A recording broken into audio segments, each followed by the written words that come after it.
The surprisingly heavy Superman bust from Tweeterhead has finally entered the secret sanctuary.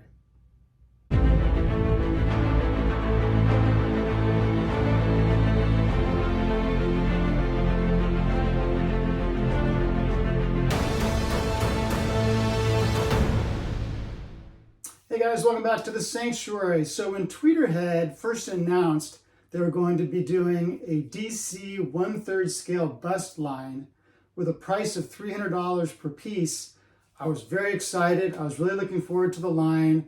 The first piece is Superman. There's been a few problems with the release, but we'll talk about those too. Let's see how he came out. All right, so he's 16 inches tall, about 13 inches wide, and about 7.5 inches deep. So if you like 1/3 scale, but you don't have a lot of space, this line is going to be great for you. Doesn't take up a lot of space, but has a tremendous amount of presence, I think. I am a big fan of Guillermo Barbiero, who sculpted this piece. This is how I have seen Superman since I was a little kid. He's got that strong jaw, jet black hair, steel blue eyes, very determined expression. This is my Superman. So it was an easy decision for me, especially at $300. I think I actually paid $275 because I paid in full. And then there was a flat rate shipping fee of, I think, $35. So all in, $310 for a 1/3 scale. They call it a bust, but it's far more than that. I mean, a bust would have been that. We're getting most of the body. You know, we're not getting the legs, but we're even getting most of the trunks. So it's an impressively large piece. It's quite heavy. All boxed up, it was 25 pounds. So you can imagine out of the box, he's, I don't know, maybe 22 pounds, something like that. The base will be the same throughout the line, which is always nice. They'll match up with all the other pieces in the line. It looks really, really nice. Show you from the back. I love that they have the S on the cape. Sometimes Supes doesn't have that in statues, but they did a good job here.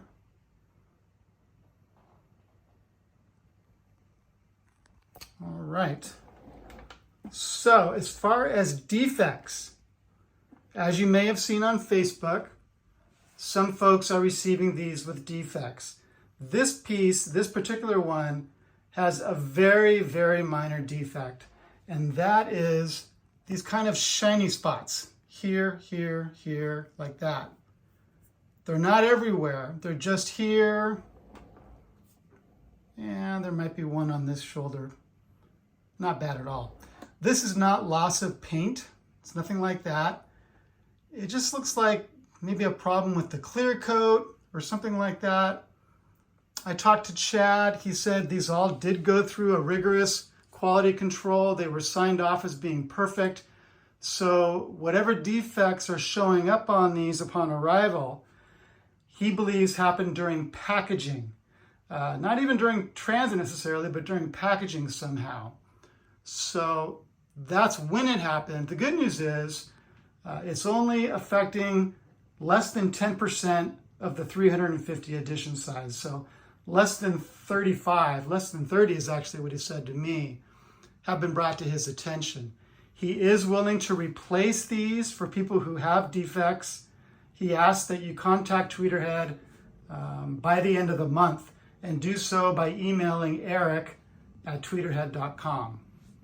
They have more of these coming from China. They're already produced. They're on the way. It won't be a long wait. But if you have a problem with yours, let them know, and Chad will replace it free of charge, which I think is great. That's the perfect response to this problem. And you can imagine that he's going to be all over the quality control for Batman, which I think comes out, I want to say May. Is that right? So I'm very happy with mine. I don't really mind these little shiny spots. I don't even notice them when I'm a reasonable distance away from the bust. It's only when I go in real close that they're apparent. Otherwise, I think it's a really, really nice piece. It's a great start of the line. I have no concerns about the sculpt. In fact, I wanted to point one thing out. There's been a couple of Superman pieces that went up for pre-order recently. One is the one that Prime 1 is doing, the Alex Ross Superman, which is a piece I have on pre-order. I really like it. The one thing I don't like is the chest insignia, which looks like a plaque applied to the chest. It's too thick and it's too flat. This one you can see, it's part of the costume. It's not something applied onto the costume. And it moves with the contours of his body. So you can see it goes over his pectoral muscle and then it dips here. It's part of the costume. It's not this giant thick plaque applied to the blue costume. It looks way better, looks way more natural, it looks like it does in the comics. It looks correct, which is fantastic. Nice bright yellow belt. Paint around the belt is perfect. Very happy with that. Super happy with the musculature. That's something Guillermo does extremely well.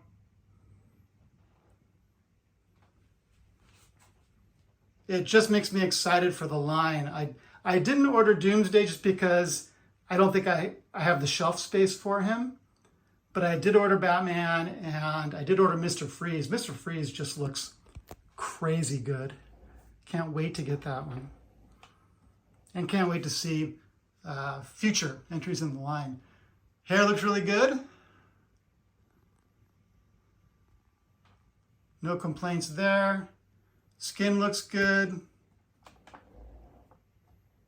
Little tiny scratch right there. Not sure what that is.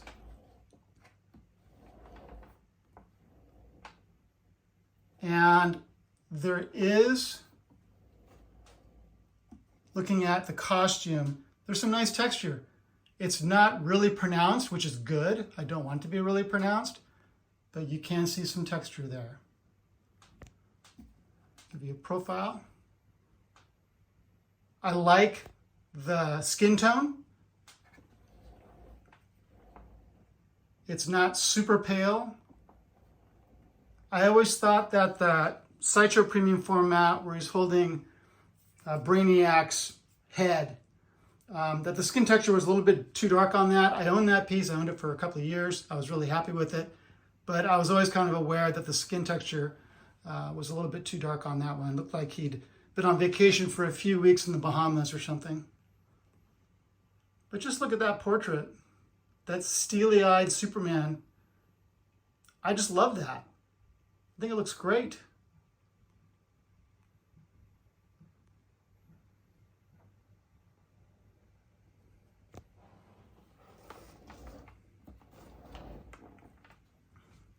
It's kind of strange that they did have a problem with this piece because the same time this shipped, Tweeterhead also shipped Elvira, the blue and gray Batman, and Skeletor on Panther. None of those had the same problem. All of those collectors receiving those are raving about how nice they are. It was just 10% or less of this piece that had the problem. Take a look at the hands. Really nice vein work there, and also just skin texture. That looks really nice.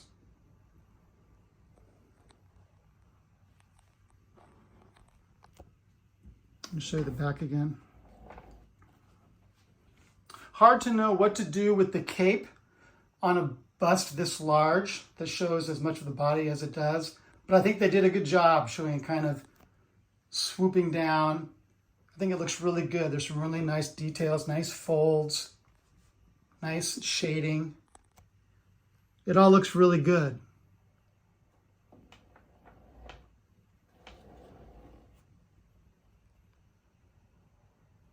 Overall, I have to say I'm extremely pleased with the piece. And I thought I'd give you a couple of size comparisons. Here he is next to a 1/3 scale Prime 1 bust. So you can see that you're really getting a lot more for your money with the Tweeterhead Superman. It's also, not only is it a lot larger, it's way heavier than the Prime 1 bust. This is a great piece, no doubt about it. I'm really glad I got it. But as far as size and presence, the Tweeterhead kind of blows it away.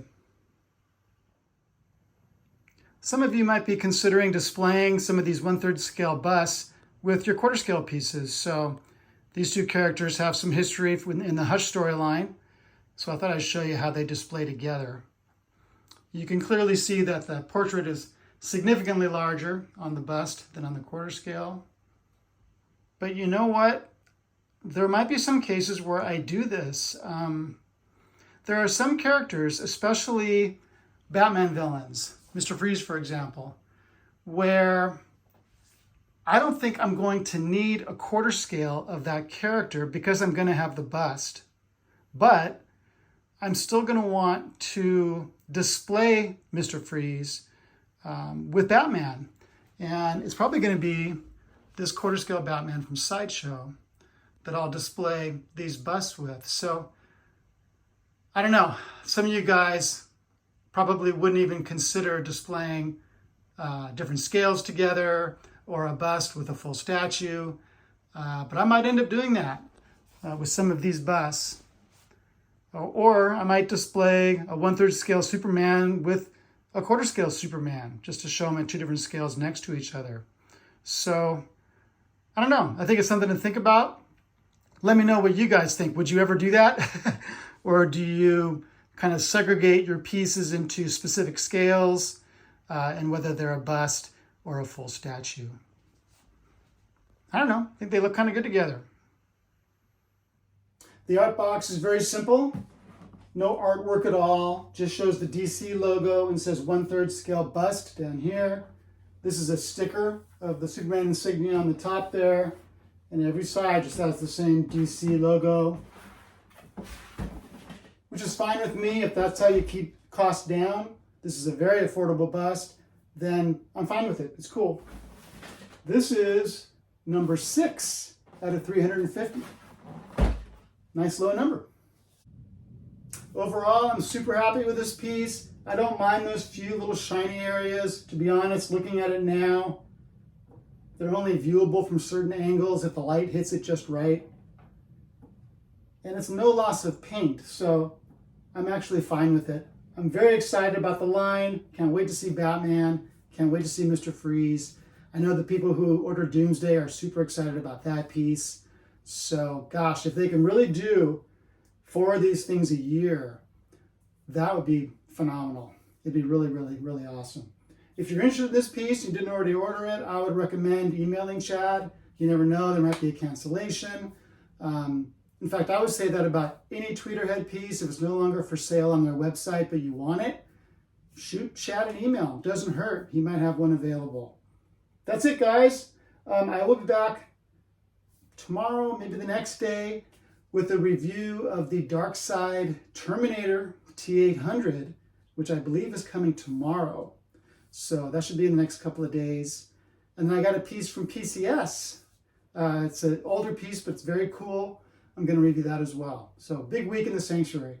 That's it, guys. I'll see you on Statue Forum. I'll see you at a convention. I'll see you on Facebook. Have a great day. Take care.